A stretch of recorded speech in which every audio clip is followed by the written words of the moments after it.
एक फकीर हुआ नागार्जुन, एक गांव से निकलता था, अद्भुत फकीर था। कुछ थोड़े से ऐसे अद्भुत लोग हुए हैं, उनमें से एक था।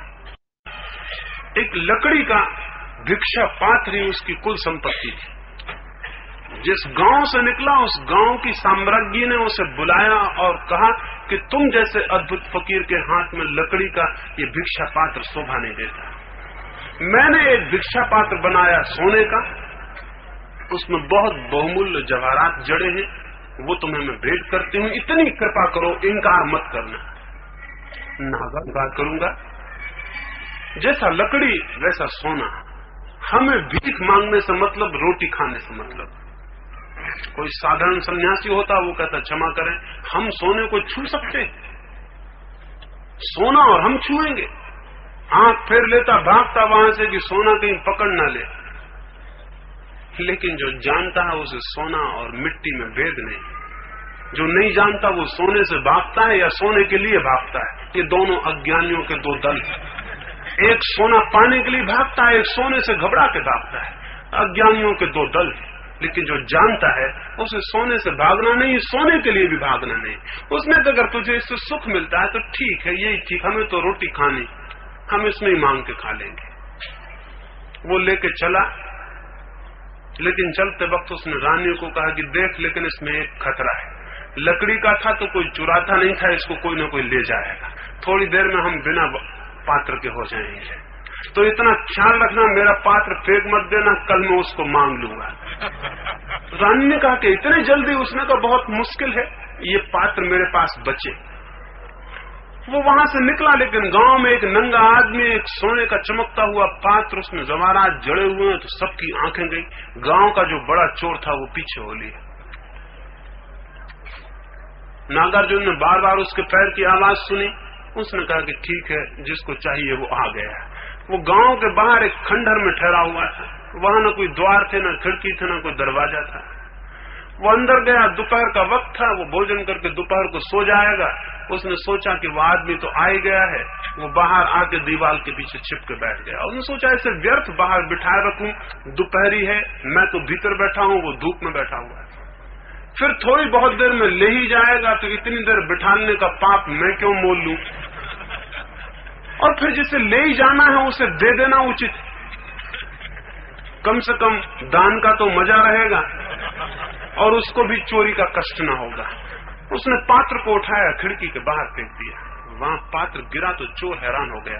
पहले हैरान था, एक नंगा फकीर और हाथ में लाखों की कीमत की चीज लिए हो। अब और हैरान हुआ कि इस पागल ने फेंक क्यों दिया। उसे कुछ बड़ा हैरानी हुई।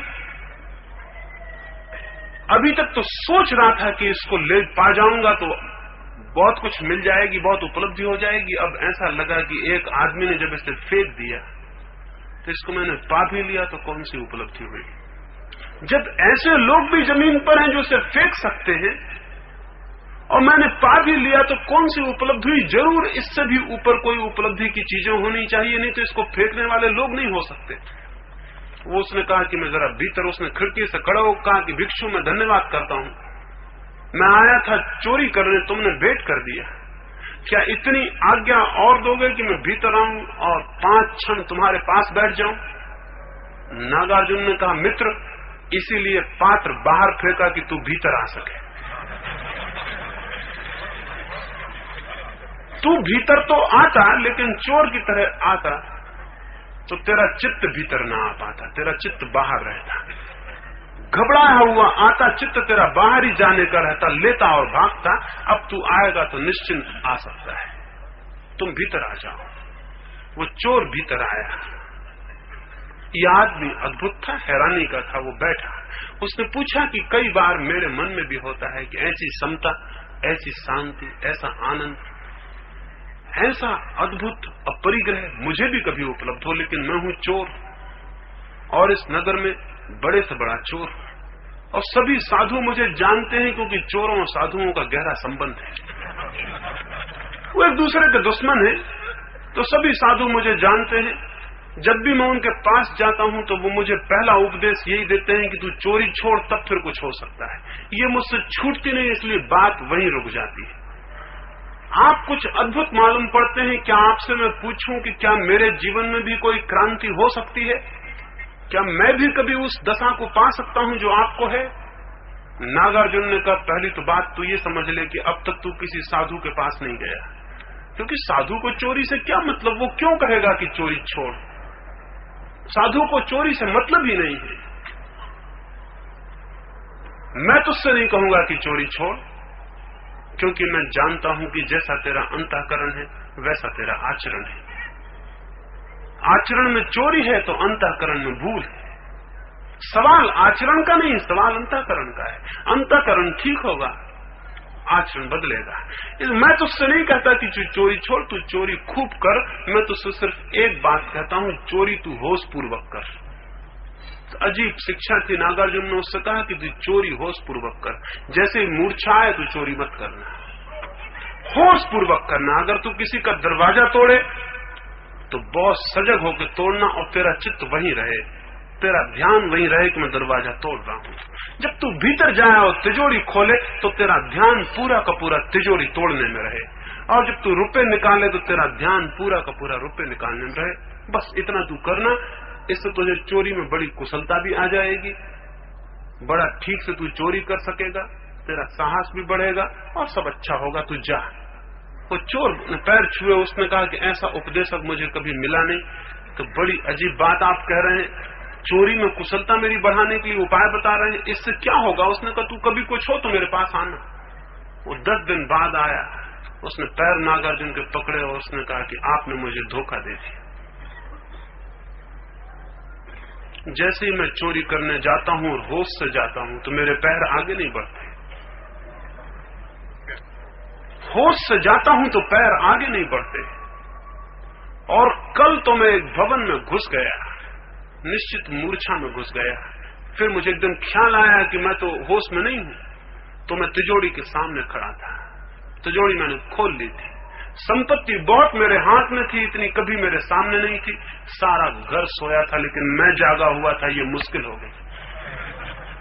सारा घर सोया हुआ था, संपत्ति मेरे सामने थी लेकिन मैं जागा हुआ था, ये मुश्किल हो गई। संपत्ति छोड़कर वापस लौट आया। तब मैंने जाना कि दूसरों के सोने से चोरी नहीं हो रही है, मेरे सोने से चोरी हो रही है। और चोरी गई, क्योंकि जाग के मैंने अपने भीतर वो संपदा पाली जो सो के मैंने बाहर बहुत खोजी और मुझे नहीं मिल सकी। एक भीतर एक ज्योति का, एक चैतन्य का अनुभव हुआ। तो मैं कहूं, कुछ और जीवन में बहुत करने जैसा नहीं है। करने जैसा है कर्म में ध्यान को संयुक्त।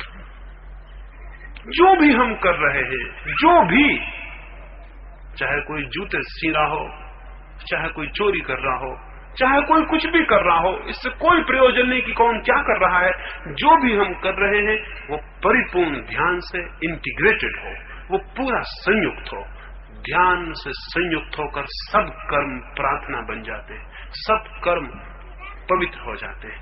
जो अपवित्र है वो होना बंद हो जाएगा, जो पवित्र है वो शेष रह जाएगा। और क्रांति ये होगी कि भीतर इस ध्यान पूर्वक कर्म के प्रवेश से उसका बोध होगा, जो चेतना है, वो जो आत्मा है, उसका बोध का बिंदु उपलब्ध हो जाए तो सब उपलब्ध हो जाता है। सारे धर्मों ने जो कहा, सारे ज्ञाताओं ने जो कहा, सारे संतों ने, साधुओं ने जो कहा, सारे तीर्थंकरों ने, ईश्वर पुत्रों ने, अवतारों ने जो कहा, वो उस एक बिंदु के उपलब्ध होने से उपलब्ध हो जाता है। परिधि को बदलने की बात नहीं, केंद्र को जागने और जीतने की बात है। और जो उसे जीतता और जानता है, वह इस जीवन में जो भी जानने जैसा है और जो भी जीतने जैसा है उसे जीत लेता है और जान लेता है। धन्यता उसे उपलब्ध होती है, आनंद और शांति उसे उपलब्ध होते हैं। उसे ज्ञात होता है कि मैं अमृत हूं, क्योंकि वो जो चैतन्य की शिखा है उसकी कोई मृत्यु नहीं है। और उसे ज्ञात होता है कि मैं देह से पृथक और अलग हूं। और उसे ज्ञात होता है कि कोई बंधन मेरे ऊपर नहीं, मैं परम स्वतंत्र हूं। और उसे ज्ञात होता है कि कोई कड़ियां मेरे ऊपर नहीं, मैं परम मोक्ष हूं। जो उस एक बिंदु को जानता है वो परमात्मा के सारे रहस्य को, राज को जान ले। वो बिंदु प्रत्येक के भीतर है और वो ज्योति सबके भीतर है। लेकिन कुछ कुछ ज्योति को, तेल को जोड़ने की, दिए को